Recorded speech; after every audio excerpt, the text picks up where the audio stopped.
Hi, Internet. My name's Ammonisis.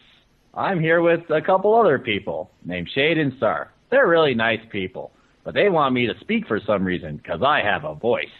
A voice that can do many things. But I don't feel like doing many things right now because I can't think of them at the moment. You can't introduce this show at all, can you, Emma? This is terrible. He tried. Hey. Stepping stones. This is absolutely terrible. Oh, come on. You just put me on the spot, man. I wasn't even thinking. It's not that hard. You know, there are a few essentials, like, you did mention the names of the people. That's good. But you can also mention the name of the show and the episode number, perhaps. Maybe. Nose Bard, episode, what number is this? 19. I want to see him guess. Isn't this 20? Oh, crap. See, if this wasn't a podcast, I would whisper it, but that's really hard to do on a podcast. It's episode number chicken. Number chicken. Yes, number it'll censor it. Just like all of this introduction will be censored. Ha ha ha ha. Oh, come on. You slay me, Shade. Yes, we'll just roll into it and give the impression that we actually had a really good intro. And yeah. So what a week it's been. Hasn't it been just a week? Just a week of things, huh? It's been a whole 7 days. Oh my God. I want to start with one thing. Emma, are you okay? 168 hours. Are you okay? Nothing weird happened last week? Nothing bad? Nothing traumatizing? It's coming back, huh? It's coming back to you. I'm sorry. Okay, I will say this. The week started off pretty damn horribly. That is not a lie. My Broncos, I love them so. They made it to the Super Bowl. But, gosh, something just imploded and they couldn't work their magic. Got down to 40-something to 35-point difference. Ugh. We just don't know what went wrong. I just don't know what went wrong. Oh, it's okay, Emma. Peyton, Sean, Derek, Decker, Welker, I love you all. Please know that I still love you. Even though you probably don't listen to the show. No. You, of course, they're all listening. Come back. Come on the show next week. We'll have you as guest, whoever you are. Was this Peyton Manning? What was his name? Yeah, Peyton Manning. Oh, dude, if we could get him on the show, that'd be fantastic. I'm no American, but that's a can of worms we don't want to open up. Sure. Not interested. If he wants to be on the show, he can find a different show. Oh, of course. Oh, come on, Star. Let's bring him onto the show. I would love to talk to him. That would just be amazing. Yeah, it would be amazing for you too. You would be talking, and me and Star would be like in the back, like handak. We'll just kind of sit here and pretend to listen on, and you two all be football. Handak. And then that would be one heck of a show. We'll never actually upload the show either. It'll just be in your memory.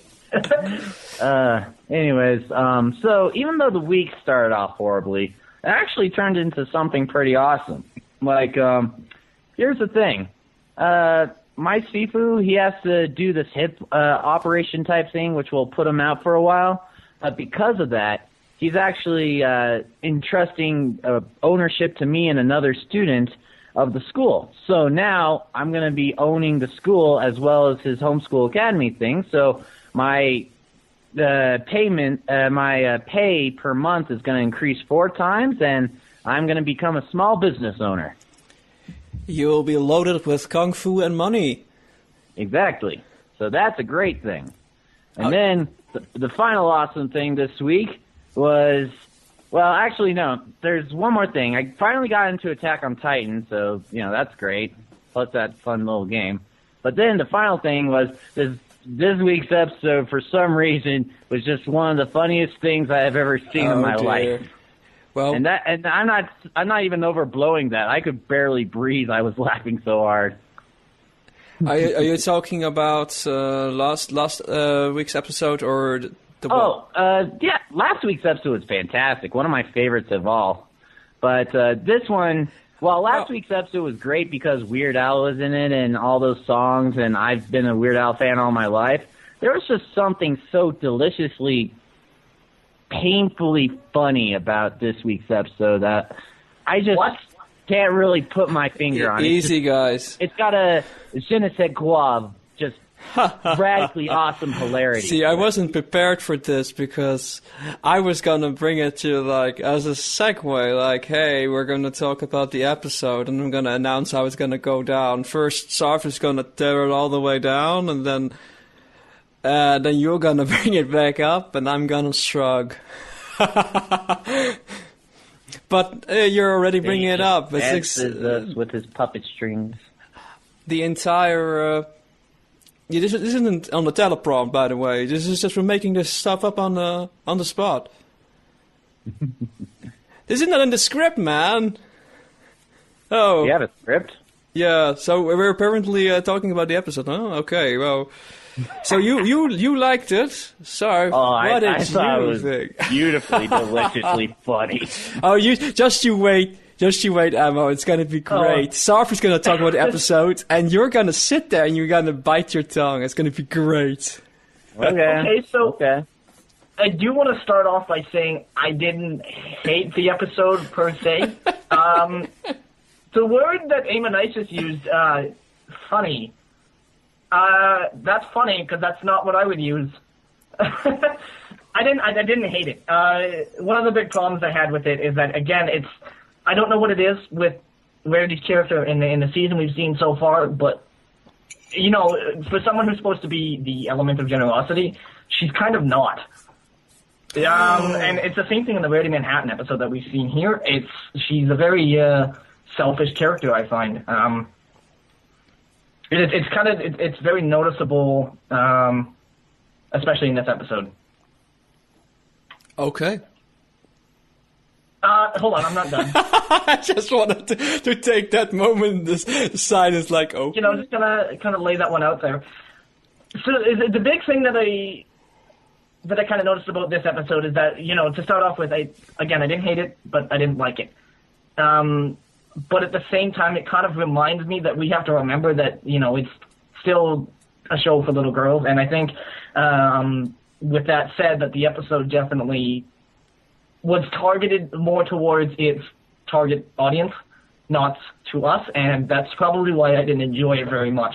It kind of felt like, My Little Pony being My Little Pony, like the 80s girly show was. And I think, again, we kind of have to keep in mind, because I know I forget it often, it's still My Little Pony, and it's very girly. And it's okay, I couldn't hate it for that. But, we know you're a manly man. Yeah, not very. At the same time, that's kind of I don't want to use this word, but I'm going to anyways. Kind of a slap in the face to Faust's original idea, in that she didn't want to make My Little Pony, girly. And I think what she had said when she first kind of set out to make the show was that she didn't want to follow the stereotype that little girls had to like things that were girly. They could like things that weren't girly, that there might have been a little adventure and interesting characters and not something that was going to be like mindless drivel and girly stuff and frilly and, And in that aspect, this episode kind of was. It was very girly. It was, It's okay, sir. You're with friends. We know, very vocal and opinionated friends. We know you're a cool and strong, muscular guy. Your abs are perfectly toned. No, but I mean, I don't necessarily like things. Just because I'm gay doesn't mean I like things that are girly. I don't. And this episode did not appeal to me one bit. And, Rarity's character in general doesn't. I hate Rarity's character. Oh, I disagree with everything. Grab your torch and pitchfork. I'm glad we could come out here. The one thing I did like about it was kind of seeing Applejack's character being awkward and unfamiliar with the concept of romance. Yeah, I agree with that. I thought it was rather nice. I also thought that Rarity doing the hick accent was kind of funny. It's like so over the top. I liked it. It's interesting that when you look at it, that Applejack trying to imitate the posh voice wasn't nearly as over the top and ridiculous as Rarity doing Applejack, the sort of the farmer voice, which is like that's sort of Rarity's thing. Although she can't maintain character very well, can she? Yes. Oh. Now, in order to be simple, you would think that less is more, but actually, more is more.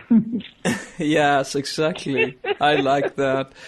But anyway, to get to the super serious episode in-depth discussion where we're just completely tearing this thing into pieces and analyzing its very core being, your assessment of it being more girly than the typical or the supposed like crux of a My Little Pony episode, I don't really see that.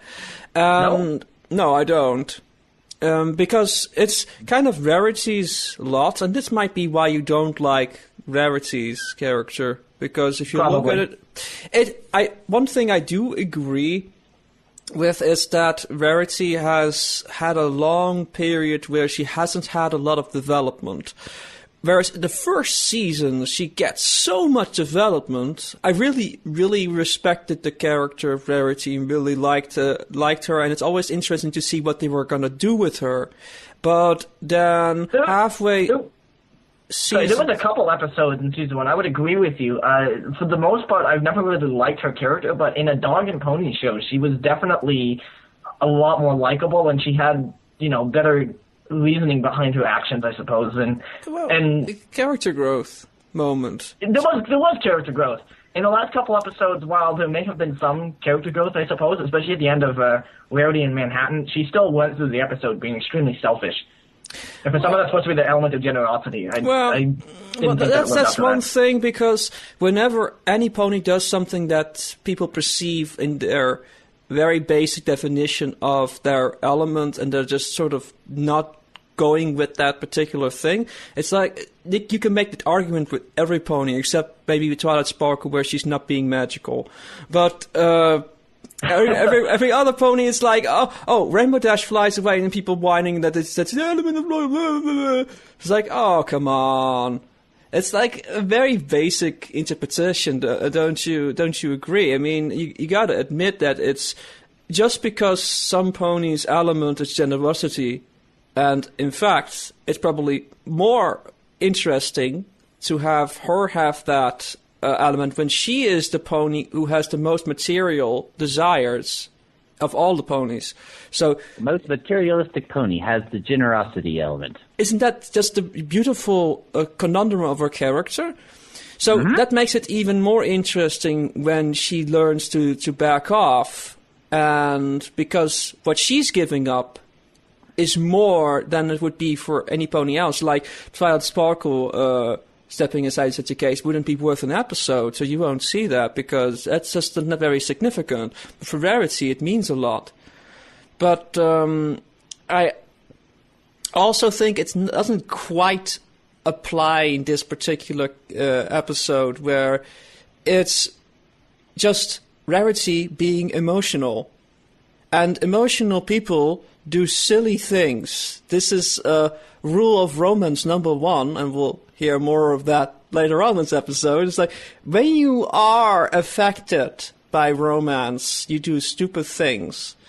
And so, in a way, this episode is actually quite mature, and you could say that older people would benefit more from it than younger people, perhaps.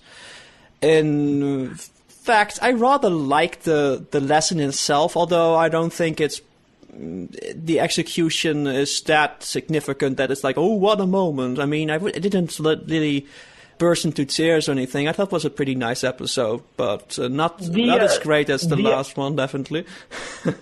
The episode or the lesson was definitely good and it was there, but I remember I was talking to someone earlier about this, and I definitely feel when it comes to a show like this, the end doesn't necessarily justify the means. That just because the lesson was good and the point that they made was definitely really good, if the rest of the episode just has like terrible writing, it shouldn't justify the last 5 seconds. Oh yeah, I definitely agree with that. But see, I didn't think it was a terrible episode. I'm surprised. Because I have to admit, I did go into it and go like, okay, this episode might be a little bit, I don't know if I can handle it. Because, of course, the hub spoils everything before the last week's episode is over. I already see Applejack with apple bits in her mouth, and I see Balloon Pinky head, and it's like everything already there, and I'm thinking, like, oh dear, I can see it now. There is gonna be 20 minutes of ship tease in this episode, and you never quite know what to make of that. So, but then they go about it, and it's all part of an artistic execution of a particular plot point. So that makes it forgivable, I think. And although I agree that the previous Verity-focused episode was... I'm not sure if he actually said that, but I think the previous Verity episode gave her a lot more character development than this one. I think still it was a worthwhile episode. I mean, it's a pretty good one. Not one of the best this season, but it was okay. And I rather like the Rarity Applejack interaction again, because that's been missing for a couple of seasons. And you like the look before you sleep one, and this one is like they've come a long way. So, yeah, I thought it was okay. Do you also want to agree with Sarf, Ammo? Do you want to disagree with him? Can I stop biting my tongue now? Yeah, do it. Good, because I'm probably going to have to put some ointment on that bite mark. Anyway. Yeah, well, as far as the story goes, I liked the episode a lot. It wasn't the best story I've seen out of the show, but it definitely was not the worst by far. But what made it so awesome is two things. The first one is just how deliciously, awkward and funny Rarity was, progressively getting through the episode. At first she has the crush on, it's like the super crush on the Trenderhoof dude and really wants to meet him, but once, he starts ogling Applejack, she starts slowly changing into something that she's not. I mean, at first when she's wearing that, outfit, the one with studs and whatnot, that's kind of cowboyish, it still looks very much Rarity, so... it was a little give, so it wasn't too bad, but she tried to, push that, ride that plow thingy around. That was funny. But towards the end, when she went full Rarihick, oh, I lost it. Especially with that fucking chicken accent, sorry. What's so funny? Isn't it great that basically, Trenderhoof makes the same mistake later on in the episodes. Mm-hmm. It's interesting how silly people become, and they start trying to change themselves to be who people want, but that makes you even more avoidable, I think. Oh, yeah. And the second thing was, you already mentioned it, but the lesson was pretty strong in this one, It was really... I thought it was really well done, showing Rarity slowly losing herself and trying to impress this Trenderhoof guy, and then Applejack does it on purpose to, show Rarity, where she's going completely wrong, and kind of mocking her in a sense, just to kind of teach her a lesson. And then Rarity at the end was the one who said that Applejack is, not really into you, but you shouldn't change yourself, You're this traveling pony who doesn't really know anything about farming, so you shouldn't farm. And what I love is that it's a story we've seen before, but the character roles are actually kind of switched from the norm, because usually it'd be like a farm girl trying to be more, of a fashionista when she really isn't, but instead it's a fashionista that's trying to be a farm girl when she really isn't. So I like that. And all in all, like I said, the story I liked, but the awkward humor at the end I loved. It was just...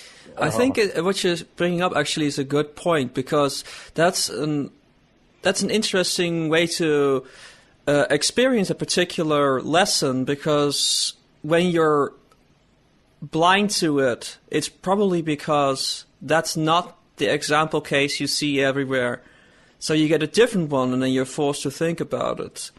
And I think the best thing writing-wise about this episode, besides the comedy value, I think, is that it doesn't drag. It just goes, and then instead of punishing and torturing Rarity and the viewers by letting her completely remain oblivious, she sees the mud and it's like, oh no, what have I become? And it's I thought it was okay. Give me 3 gallons of boiling water and an ounce of detergent, stat. Especially because it's her dress. Huh? Yeah. There was the one part where the new pony that they threw in, Trenderhoof. He approached Applejack at one point. It was pointing out the other ponies. He was going, my job is to make the unnoticed and the unappreciated, yada yada yada. When he said unappreciated, he pointed to Derpy. Yes. Yep. Which I totally wrong. She's totally appreciated. But that's the joke. Well, she's not appreciated by everyone. In fact, I could name like a small company. Nah, I'm not gonna open this can of worms. I don't have an opinion either way about Derpy. She's there. Derpy is just there, and I think the biggest annoyances I have with Derpy are the weird drama things that have absolutely nothing to do with her, and people try to superimpose all sorts of drama campaigns of it. It's like, Derpy represents this, Derpy represents that, blah, blah, blah, blah. It's, sometimes the internet can be very tiresome. But I think we're done with this episode. Is that all you got for this week, Emma? Well, I imagine you guys talked about last week's episode already in the last episode, so I don't want to reopen that if that's an old topic. Actually, we did say that, or I think we speculated that you loved it too. So. Oh God, yes. I mean, you got to understand. Weird Al is probably my first, favorite musician ever. He was the first guy I ever see at concert down at the Pueblo State Fair in Colorado, and I just own like all of his CDs. So when I heard that there was going to be a Pony episode with Weird Al in it, I jumped on top of that so fast, so fast. Oh, I loved it, and he scored a touchdown. Touchdown! He scored a huge touchdown. He scored more points than my poor Broncos. Headache. That's beside the point. But even if it wasn't Weird Al, I still feel that entire episode was so well done. Amen Isis? Yeah, it's a funny musical with Pinky, and it's just great. And the Goof Off song. Oh God, I love the Goof Off song. From the visual humor with the realistic dancing chicken and a realistic gummy, and Weird Al doing his thing where he uses other songs in his polkas with the Smile, Smile, Smile song, and it just all the transitions and the different polkas and whatnot. Oh, I could go on forever about that episode, but all in all, definitely top 3 right now. Well, it is cool that the Weird Al thing, besides being a good talent for the role, it does add an interesting element when it comes to all the polka songs, because it's like his thing. It's like his polka versions of existing musical numbers.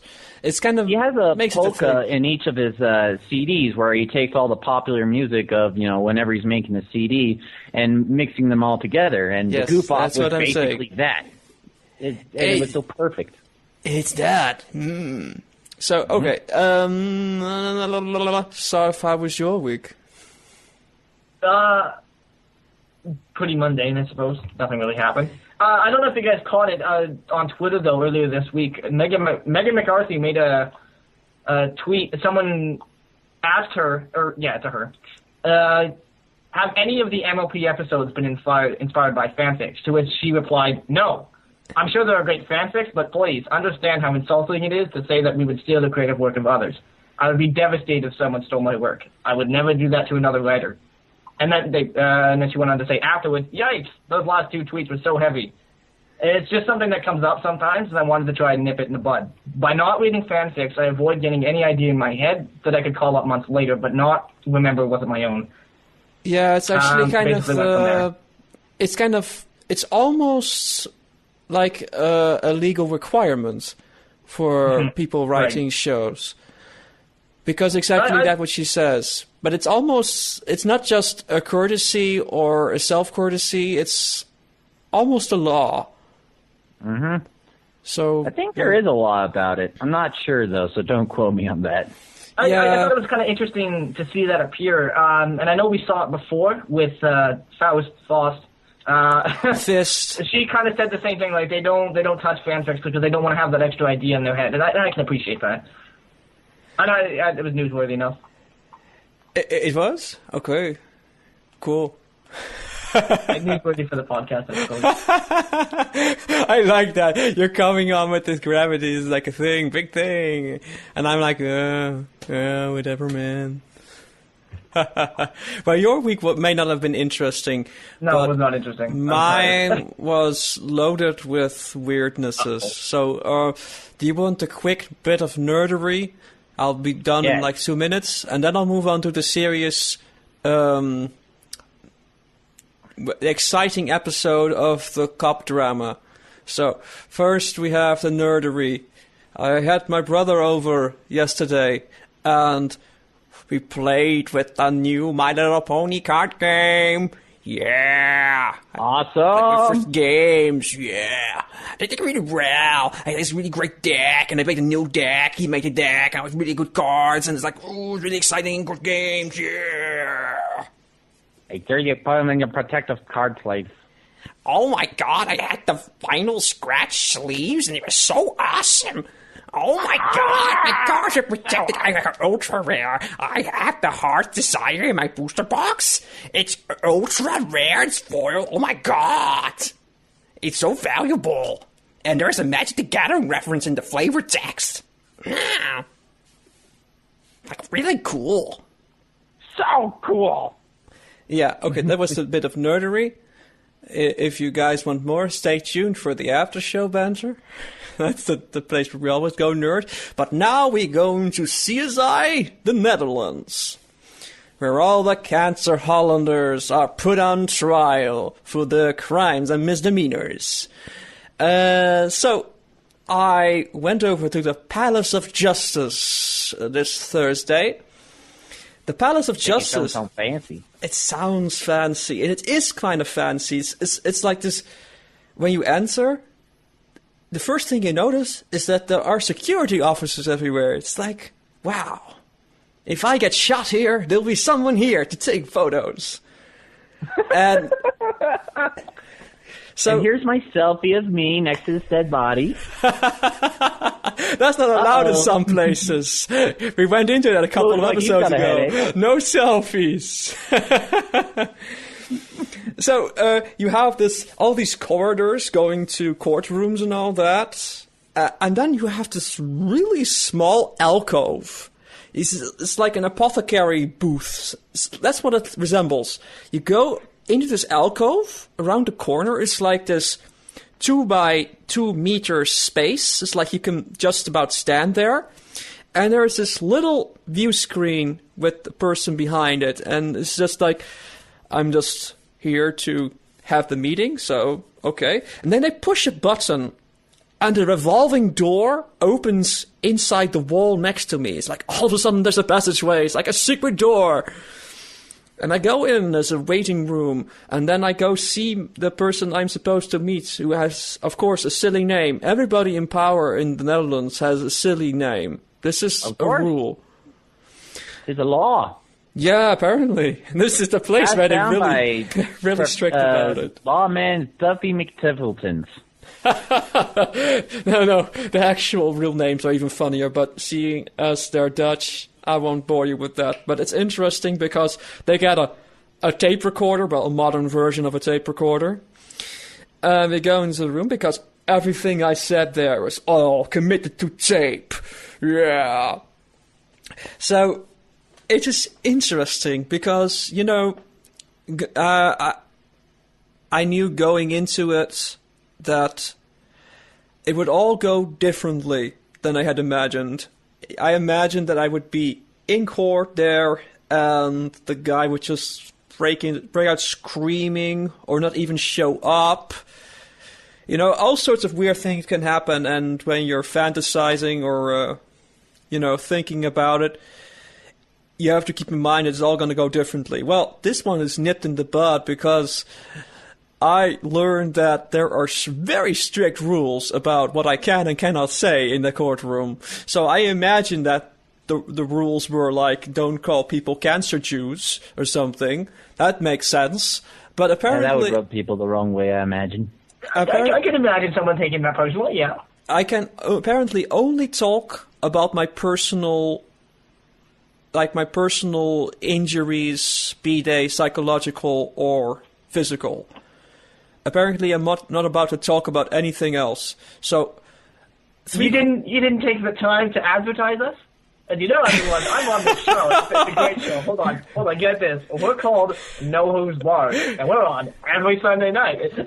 Your Honor, you'll find a pamphlet on your desk. Under the seat, you'll find a small entertainment package. So, all the proof you need to show that I'm innocent is that Know Who's Bard. That's Know Who's Bard.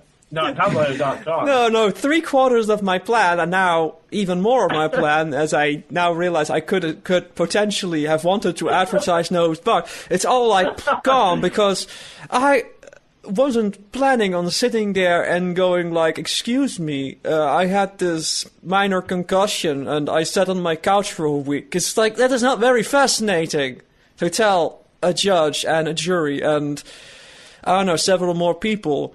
So it's interesting how the rules go, but then I also learned that in practically every country, they're still in the dark ages where victims of crimes don't even get to appear in courtrooms. Like, most people I tell about this, especially Americans, are like, what? You're allowed to be there?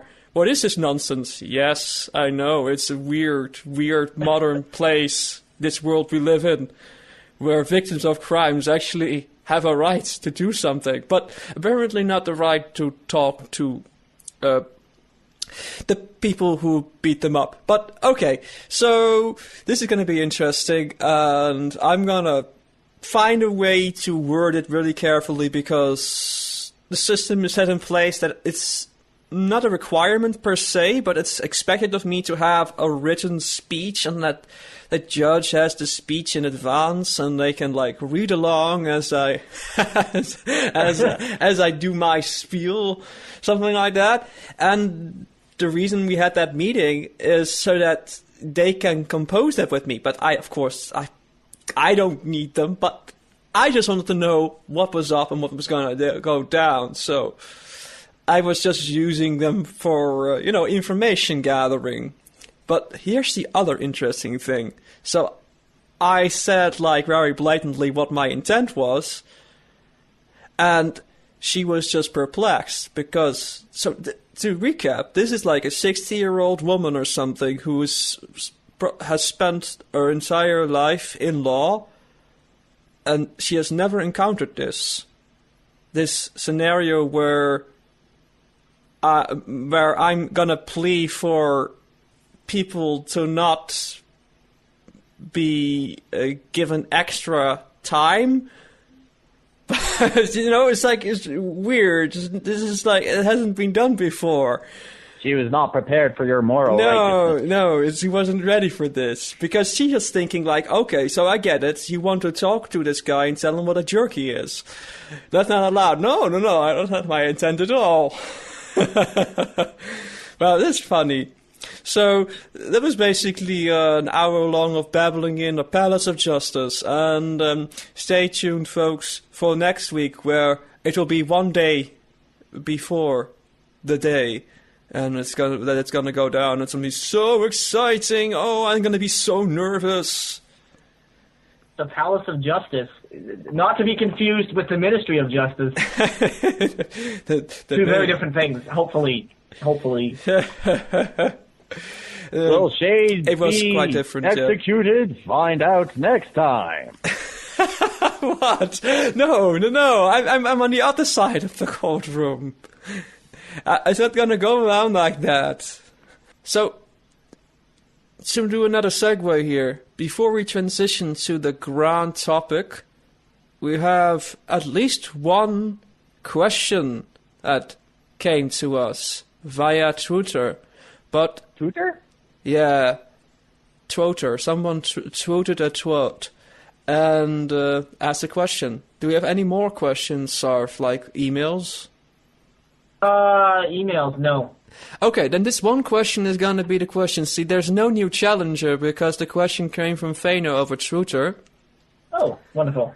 Shall I look? Actually, it was tweeted at the No Who's Bard account. So, but I'm gonna be a jerk and look it up because it's been so long ago. It's been a week ago. Thank you. I forgot. I have it up here too now. Yeah, it's right there. Oh, if you already found it, you may as well read it. Okay, I'll read it off, because I'm sorry, Fano, I totally forgot. I'm not on my game today. Did you say his name correctly? At least. Fano? Yes. You can do it. So Fano asks, how often do you long-maned ponies get randomly, quote-unquote, checked by airport security? So you I guys actually first. have an interesting story about that.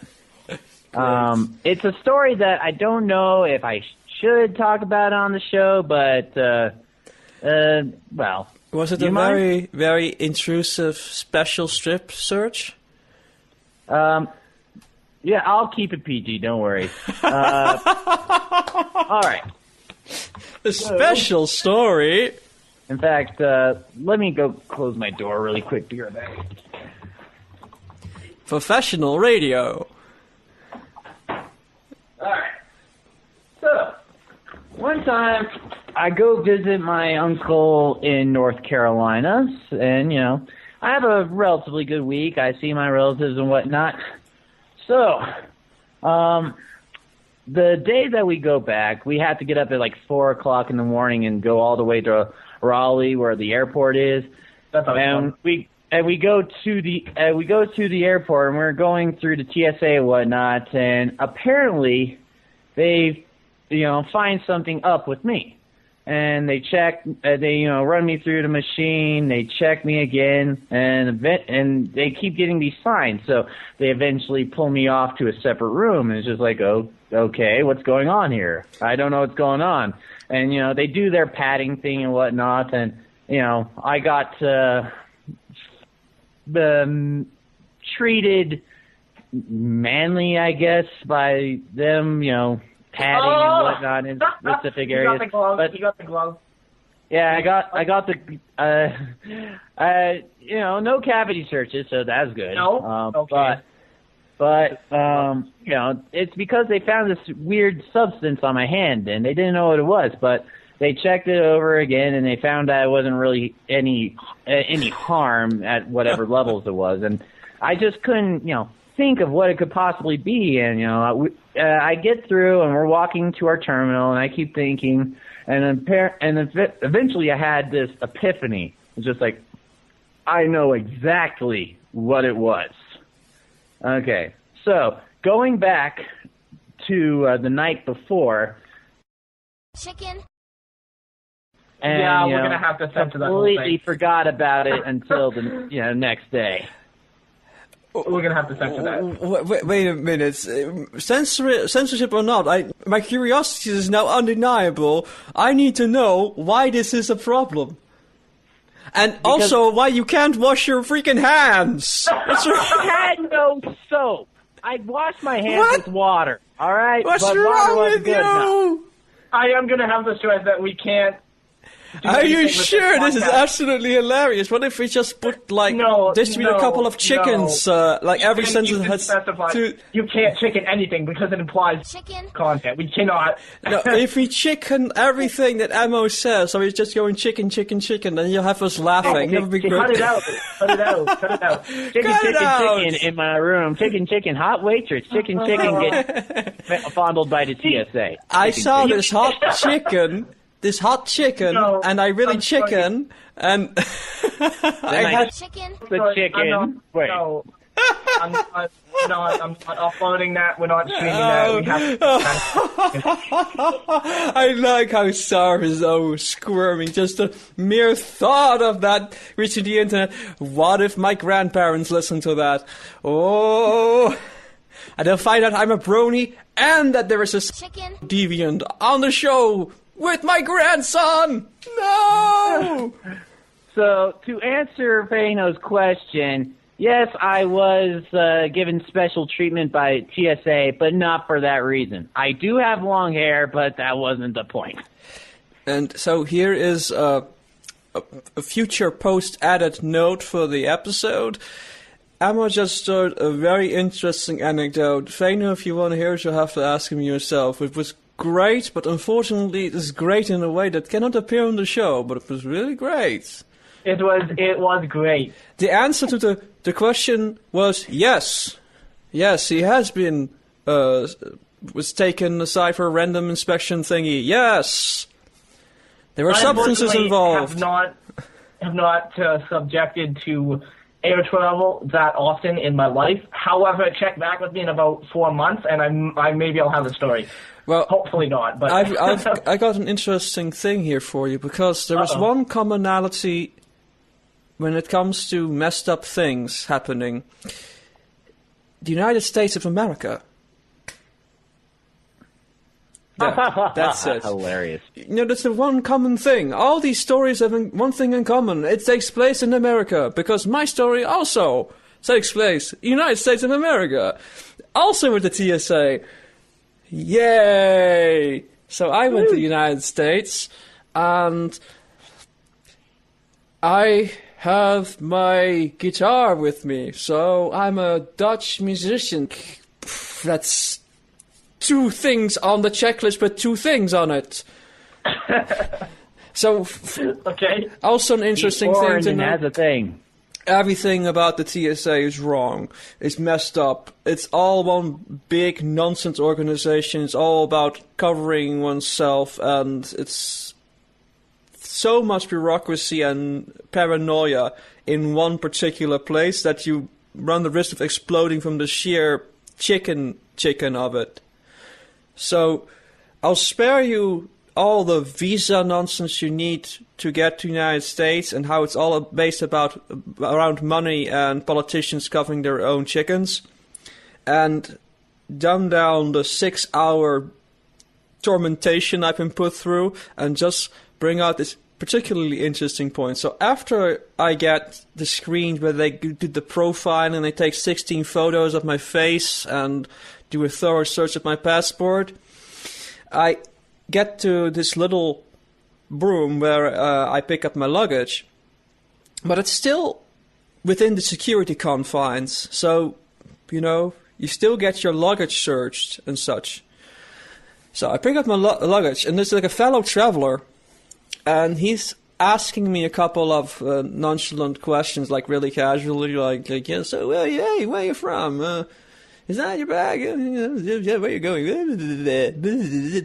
And Sylvester's a little mumble. And then, 2 minutes later, the same person comes to me again, but this time wearing a TSA uniform. And was asking me, really intent questions. So he was basically checking if I told the same things to the random person earlier, who was also him, undercover. What? Yes.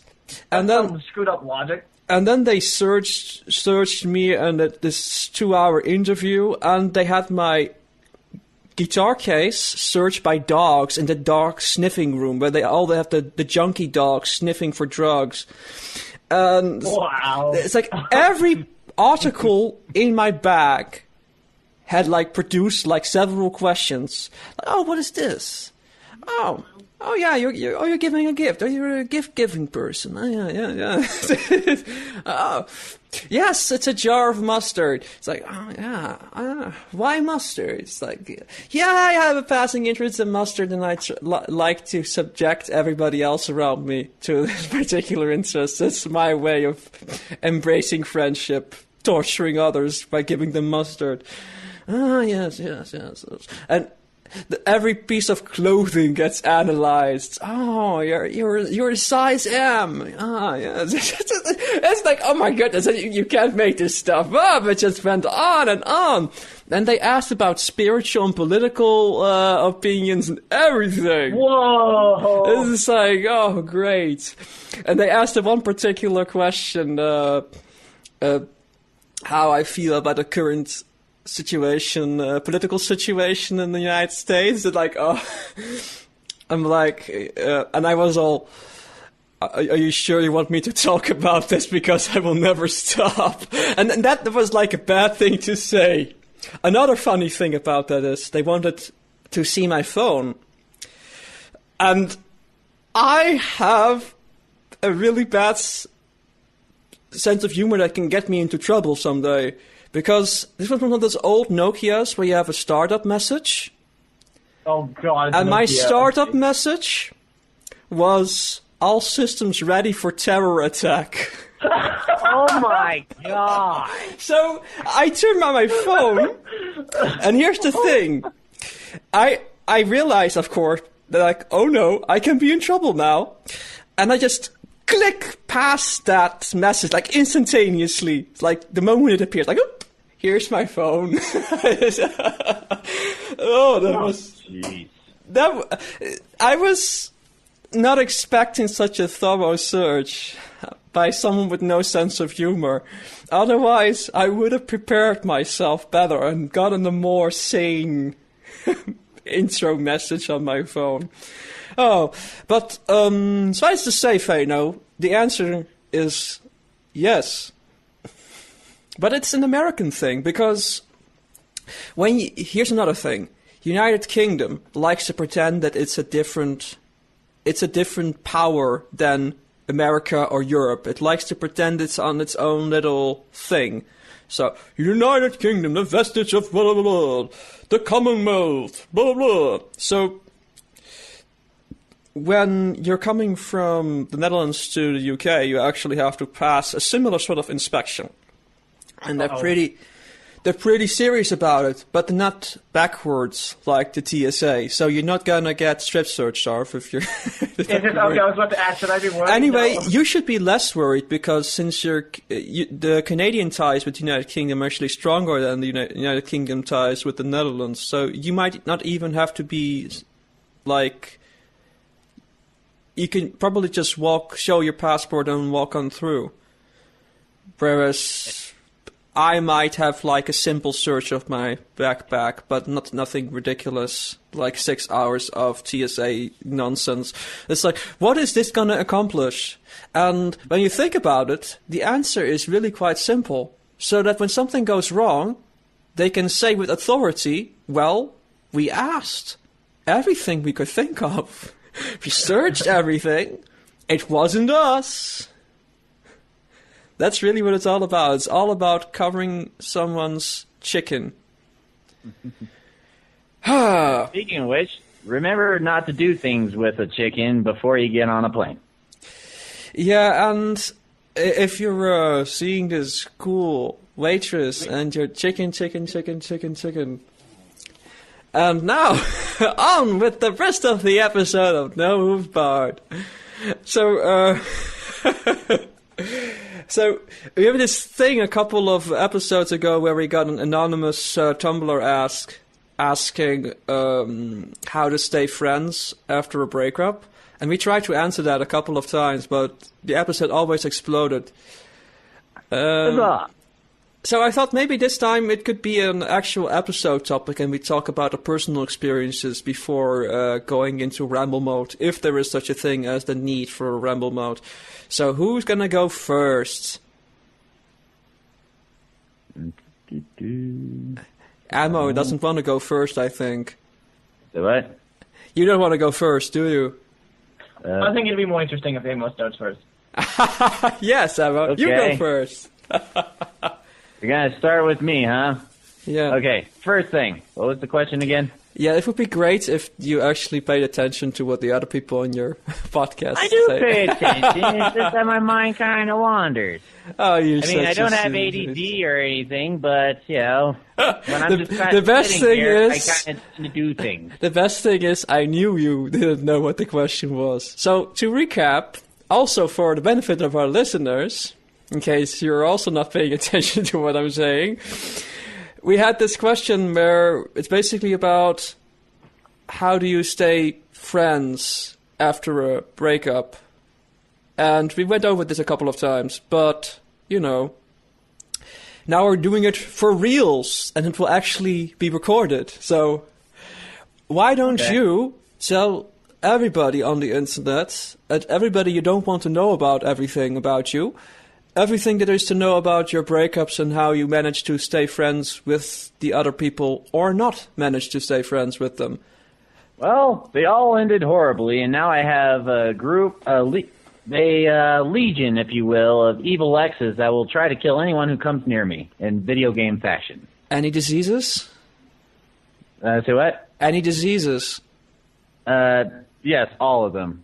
All But they of them? simultaneously get rid of each other, so I'm okay. Yeah, I was thinking, I figured at least a couple of them are mutually exclusive. But, you know, when there's a couple of parts of your body are rotten off, I think they won't be able to get infected anymore.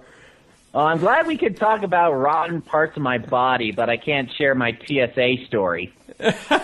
Yeah. You get a rotten chicken, Ammo. Everybody on the internet can know about it. Yes, I have a rotten chicken. Actually, I'm very clean. You know. How big is your chicken? I can't stop this. Move on to the actual Okay, fine. personal experience. Well, I don't date a lot, so I don't really have a lot of personal experiences with it.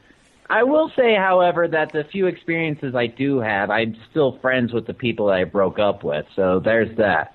And really, I think it boils down to two, well, not exclusively two things. There's always going to be variants, but roughly two things, and that's, you know, the nature of the relationship before and afterwards, as well as, you know, the nature of the breakup. Like, if you started off as friends and you've been friends for like many years and you decide to go into a relationship, you know, beyond friendship, then, you know, if things didn't get too rocky, but you're just really not into each other and you do break up, well, being friends is not that hard to do because you've already been friends beforehand.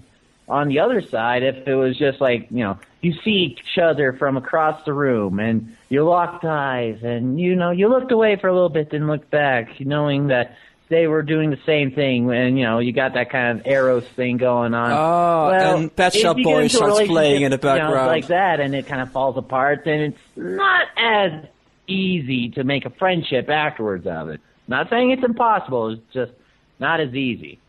And, you know, the second thing I said was based on how it broke up. You know, if you guys just were not feeling the chemistry anymore, then, you know, going to a friendship, it's not the worst thing in the world. However, if you, like, for some reason or other, chop one of each other's legs off during the middle of the night and, you know, sold it in the black market, then, you know, you're going to have a few hang-ups about that relationship.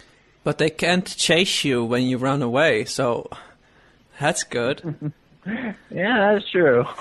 I hadn't thought about that's that, a huh? little bit of a bridge burner. It's a leg burner. Oh, well, let's let Sarf go last, so it will be all needlessly dramatic. And Okay. okay, so my breakup stories, because I have a couple of them, and it's interesting because I do think I've learned a couple of things about it's. You learn a lot about breakups and how your relationship progresses from then on. Because my first real breakup sort of bled to death, the relationship, and sort of fallen out of contact, and there was no real talk of staying friends because there was no real talk. And then when I saw her like years later, she was all grown up, and I was all grown up. Well, I like to pretend sometimes that I am. Being grown up's a myth.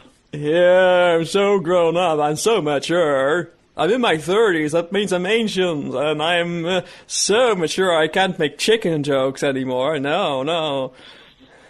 Oh, but anyway, we could talk normally, but I do think that our ability to be good friends is completely impossible, partially because of our past, our history.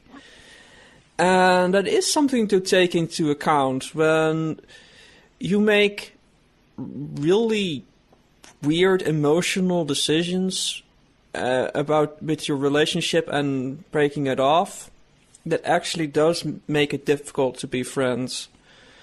And my later breakup stories actually taught me the most important lesson about staying friends after a breakup, because this is like a mantra. It's like, oh, we'll stay friends. Most people just say it. They don't actually do it. It's like people break up and say, I still want to be friends, and then they don't talk to you for months. What is it all about? It's just nonsense. It's a slogan. And what you have to consider, and on everybody in the relationship, even if you have like a 16-pronged relationship with 17 people and your dog, all of you have to think about what you actually want. Because there are several possibilities. You can either want nothing to do with them anymore, or some degree thereof. You want to stay friends, or you want to be in a relationship with them because they broke up with you. Or you want to like get some sort of justification or some sort of like admittance of them being wrong or something. And in almost all of these cases, when you're wanting a relationship or you want some sort of justification, or you don't want anything to do with them, you shouldn't just jump to, okay, flip the switch, now we're just gonna be friends and we're just gonna talk normally and pretend nothing is wrong or anything like that. You can't do that. You have to actually mourn the end of the relationship, and the only way you can mourn the relationship is to not be in contact with them. So while you may intellectually want to stay friends with someone, you have to first resist the temptation to interact with them. Because as long as you want something from them, or don't want something from them outside of a normal friendship, a platonic friendship, you can't have interactions with them, because you will mess it up and make it super awkward and make it that much more difficult to move on with your life. You have to be completely over the relationship. This requires a certain degree of ego kill. You have to really deny yourself all your emotions you have concerning this person. And sometimes it turns out that after being over the relationship, you can say, like, I really don't want to be friends with this person. And then, c'est la vie. You're not obligated to. You don't have that obligation. You don't have to be friends with someone. This is such a thing of our society where everybody is supposedly mature, and this is the mature thing to do. Well, sometimes relationships, regardless of their form, whether they be friends or more, they're finite. So I think I'm done ranting now. Sarf, you go next, and then we have an extra writer in our special audience who also has a story. So Obviously, I have a much different relationship experience than either of you two guys would have. So in the last while since I've been, out and actually been around dating, I've had quite a few experiences dating. Well, obviously guys. You're gay? So one of the most interesting relationships, and I don't say interesting as in it was intriguing. The most interesting situation I ever was in was I dated someone who basically treated me like a woman. Like, he was very old-fashioned, he acted like he was from the 50s, and there was once or twice he would be like, hey, we're going to go out tonight, and I want you to wear this. Oh, dear. Oh, man. Which made for a very, and it was weird just relationship. a bathing suit. I see where it all started. Oh, God, no. It's weird as far as gay relationships go, trying to figure out the balance and kind of, where you are in the relationship. Obviously, there's a degree of someone who's going to be more dominant, someone's going to be more submissive. And it's hard finding that middle ground. And I've been in a few relationships where, they just want you to be submissive and not do anything and not be the person that thinks or takes the other person out for dinner or anything like that. And it's weird. It's really hard figuring out where you are in that. That's called being immature, I think. I guess. That's just being a jerk. Because being in a relationship outside of your role playing or whatever in the real world, everybody is an equal, and everybody has an intellect and a voice. And if you can't compromise, that means you don't want a relationship. You just want possession, control, possession, and still, justification, that kind of stuff. I see what you mean, but it's still kind of, it takes a bit trying to find a balance, and I mean that's with any relationship, not just with gay people. And I'll kind of, going back to the question, Fano asked, or not Fano, somebody asked, yes, Fano. No, not Fano. Somebody. See, I'm so used to it being Fano. I don't remember. This was a few months back. It's been a while since we tried to answer this question. And to kind of reiterate what I said before is there's relationships where they're founded based on friendships, and there's relationships that are founded solely on, sex. That'll have to be censored out now that I'm thinking about it. No, don't be silly. Yes, word. So naughty. So, obviously,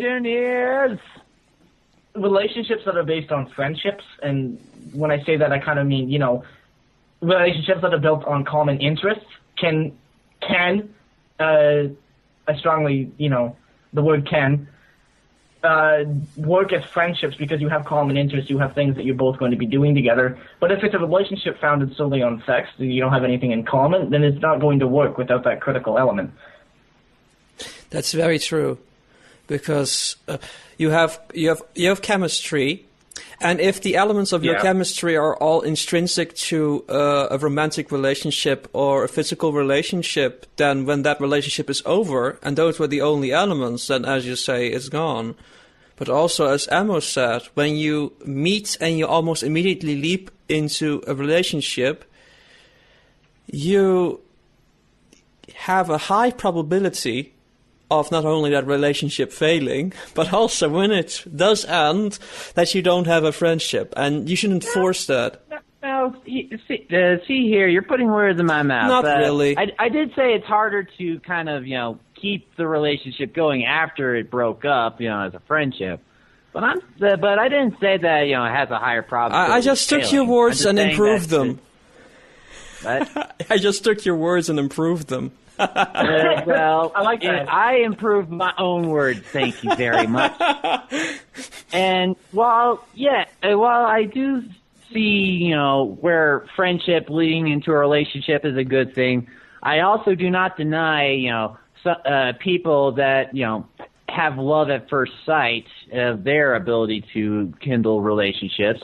Granted, it's not going to be as a smooth sailing, but it has happened before, and it continues to happen to this day, and some of them are extremely strong. And I think it's because even even though they started out, madly in love with each other, when you're living with someone long enough, you eventually do become their friend in a sense. So hopefully it's stemming from the same source, friendship. It's just a friendship built after, going gaga over each other. Yeah, that's kind of the thing, though. If you have, let's put it like this, an emotionally immature relationship right from the get-go, then you don't necessarily actually develop a friendship during the relationship, and then probably not afterwards either. But it's always possible. I mean, I wasn't saying that. I'm just saying that the starting position where it's always like post-relationship, oh, we gotta be friends. That is very unrealistic when the first thing you do is being in a relationship with someone. Because it's the only position you know this person as. I could see that. That's kind of what I was saying. But you also say, an immature relationship. And I think that's a key word because, immature relationships have a tendency of doing that whole, oh my God, we're totally in love with each other. We'll be we'll be forever. Oh yes, oh goodness. Every time I see that, I feel like, oh no. I understand this whole Romeo and Juliet thing, but please, when you have love poetry written over your face, I just want to scream. I just oh, please, don't say that.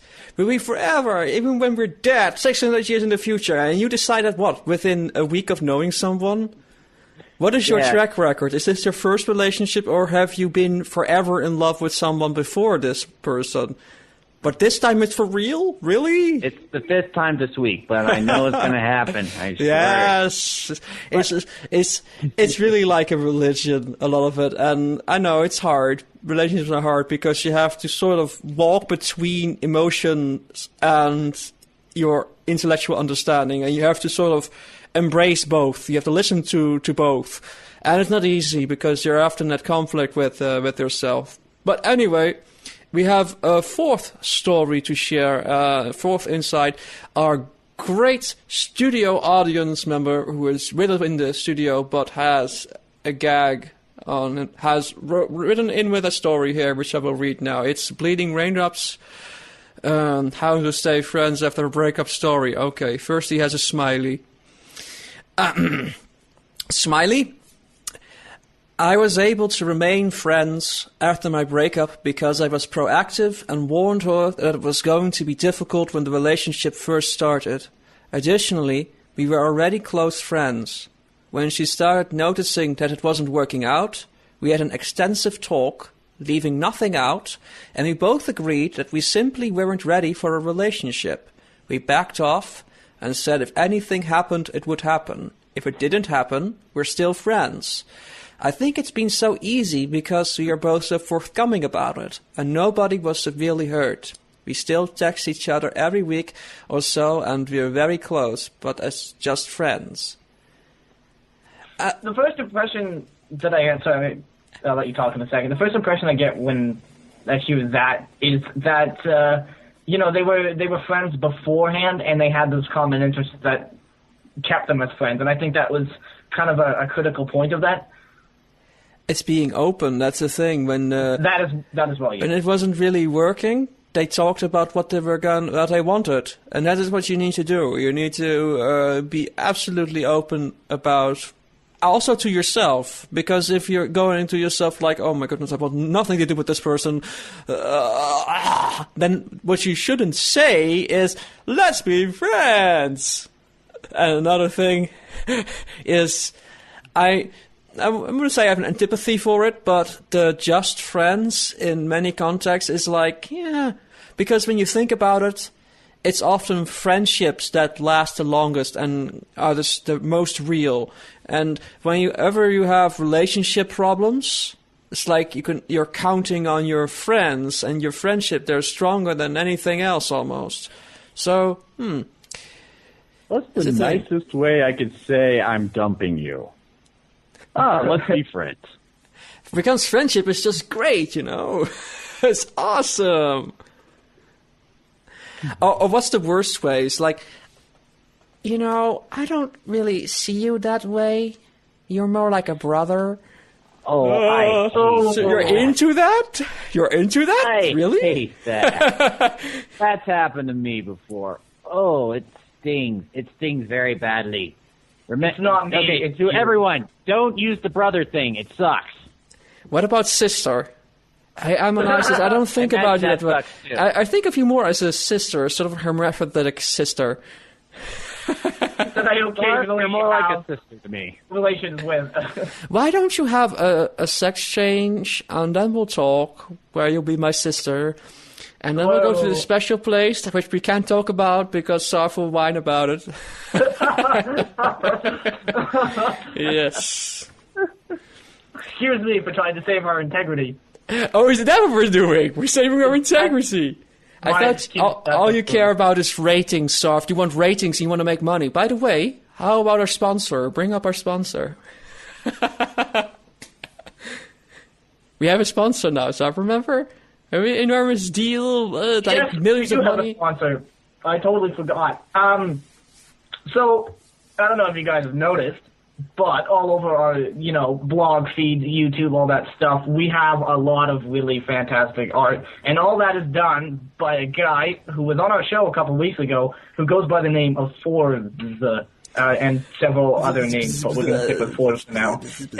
And he is actually doing commissions, and now we have a deal with him. If you guys go to him for commissions, and make sure to tell him that we sent you. So tell him that No Who's Bard sent you. 25% of that commission will go towards supporting No Who's Bard for things like account fees and stuff like that. Because I do actually pay for a lot of the accounts. I know SoundCloud, just SoundCloud right now, it costs me about $15 a month. But think of it, because if you would get like 6 million money points because somebody spent even more than 6 million, so that would be 24 million money points on commissions, then you have all this money to swim in, and you can like buy websites, and We can get like... we yeah, can that's- buy Google. Buy Google so that they can change our account name whenever we feel like it.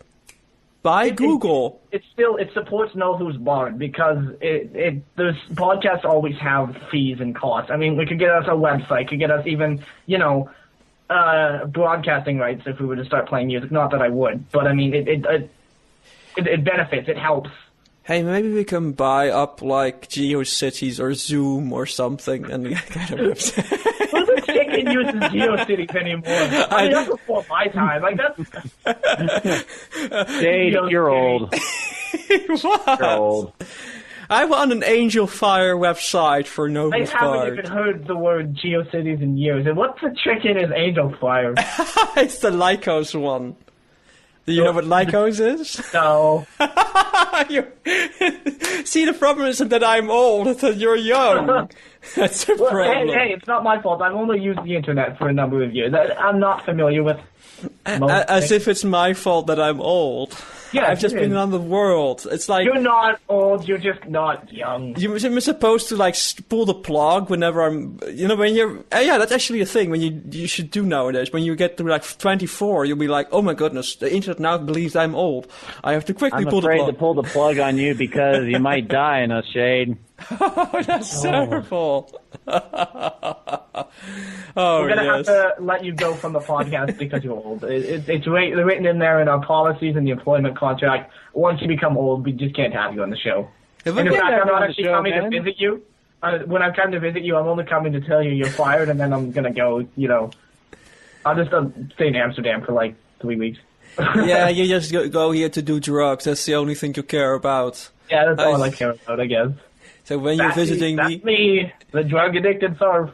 when you're visiting me, you just want to do some mushrooms. That's not something I would do. Okay, well actually that's okay because mushrooms are now banned, at least the psychedelic ones. But you can use psychedelic truffles, which are exactly the same. But see, it's a different nomenclature, so it's okay because that's how law Oh. works. You don't have psychedelic mushrooms, psychedelic truffles. No Who's Bard does not condone the use of drugs. No, Who's Bard does condone, however, the use of psychedelic truffles. No, Who's Bard does not condone whatsoever any use of recreational drugs or alcohol in general. Statements Well, mentioned anything in the that's show dangerous, are not in fact- actually accurate. we don't even condone going outside your house. Just stay at home where it's nice and safe and nothing will happen and everything will be fine and dandy. And don't put your hand down your pants before you go to the airport. And certainly don't talk about it on No Who's Bard, because that will get you in all sorts of trouble. Hey people, write into our great show and tell us what you do at the airport at knowwhosbard@gmail.com. Or go to our Tumblr, knowwhosbard.tumblr.com. Write into Twitter at knowwhosbard. That was a mouthful. We also have a new YouTube account for those of you who prefer to subscribe to us there. youtube.com/user/knowwhosbard. You're welcome. That took a lot of effort trying to get that username. I'll give you a mouthful.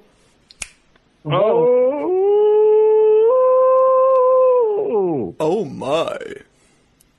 No Who's Bar does not condone any use of sexual language or foul language whatsoever. We're going to have to censor that. George Takei imitation. You can also find us. Our episode plays on Alicorn Radio Tuesdays at 8 p.m. MST, Wednesdays at 3 p.m. AEDT at Hive Radio, which is hiveradio.net. Celestial Radio, we're now on Celestial Radio Wednesdays at 7 p.m. Eastern at celestialradio.com, or Lunar Radio on Thursdays at lunarlove.us, 7 p.m. Central Time. So what's on Friday and Saturday? We need to be on every day.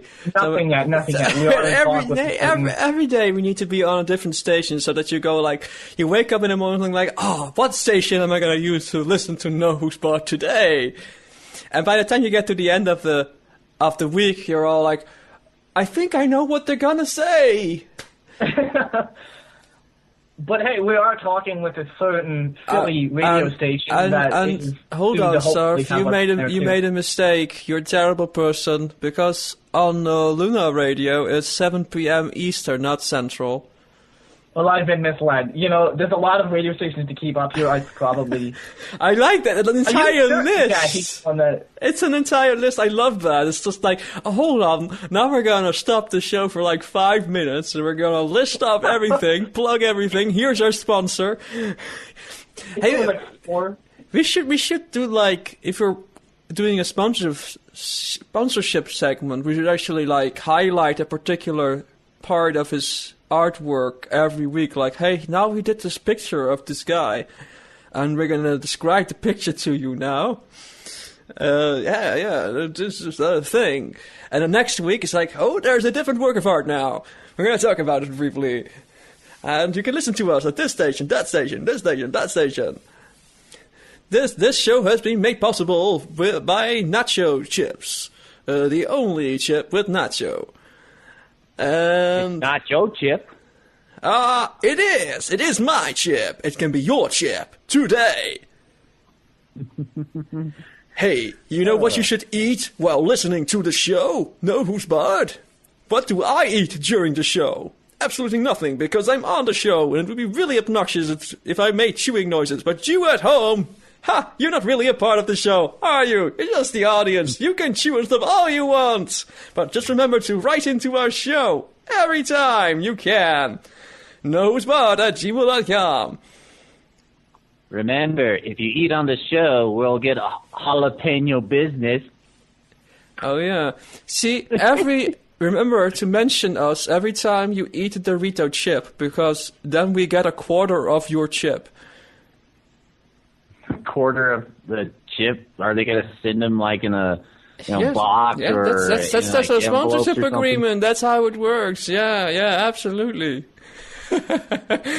and just going to, I just like the idea. Just imagining like, hey, yes, I'm like in the commission of Rarity doing stuff in the airport, and Know Who's Bard sent me. It's like, oh, that's absolutely ridiculous. Who does that? Hey, you can commission fan art for us. Hey, but what's in it for them? Hold on. This helps us. But what's in it for them? They get commission art from an amazing artist. Yeah, but they would anyway. They don't need us for that. They're helping us. Yeah, but why do they want to help us? Why? Because we're awesome. Yeah, but people only care about money, right? Let's give them something. Like, hey, I have an idea. If you do that, then the artist will tell us about it, and we'll put like everybody into this big hat, and we'll just do a lottery thingy, and then we'll give a stupid prize nobody cares about at the end. But we won't announce what the prize is, so you actually have the belief that it's a good, worthwhile prize. So, right? So we're gonna get something like maybe I will draw you a stick figure pony or something, and I'll add some watercolor paint to it to make it look fancy, and I'm bam. You get That's free a modest artwork. prize. I mean, Shane's he's okay at drawing stick figures, I guess. And you could potentially win a nicely painted stick figure made by Shane, which you can paint on your fridge and go, I have that. Oh, this is so silly. I'm actually gonna do this. So be sure to mention us when you're getting your commission. Where do you find this guy on again for the commissions? No, it's not. Oh, and I closed the document. Let me pull it up 1 second. You thought you were done with that nonsense, but no, I brought it back. You can find him at Flair, FLAIR, Knight, spelled with a Z, NIGHTZ.deviantart.com. The first thing For he should do... non-European and Canadian people, Z is Z. It's the letter Z. For those of you more evolved folks that are not living in the dark ages, it's a Z. For But, all we those really still- awesome folk, it's a Z. Bro.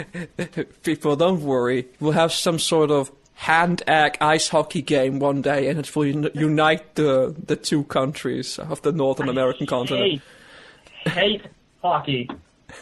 I'm sorry, Sarf. I know you secretly love it. And as a Canadian, it gets shoved down your throat. Oh, It's in your genes, Sarf. You love it, whether you want it or not. God, no. See, thou dost protest too much. Don't you? Dang, we're getting all Shakespearean up in here. Don't you just love it when you just say like, well, now she mentioned tic-tac-toe, I'm not really into that. Ah, thou dost protest too much. Don't you just hate it when that happens? Saying words and sheathing swords.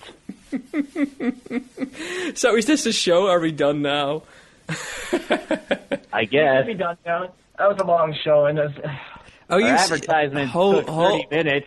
Hold on, there's going to guys. be a lot that has to be censored. Guys, and- forgetting one part. Again, Sarp, this is like the one thing that we're always doing wrong. It's like we're deciding like, oh, the show's over, and when you immediately start rambling and babbling, we have to say goodbye. Lead them out of it, like ease them out of the show. Like, hey guys, be sure to check in next week, because we're gonna have a great episode. It's gonna be great. Thanks for listening. Considering we're handing out censors all around this episode, goodbye, you lovable mother. Chicken. Oh, God. Excuse me, you must mean mother buckers. Of course. What do you say?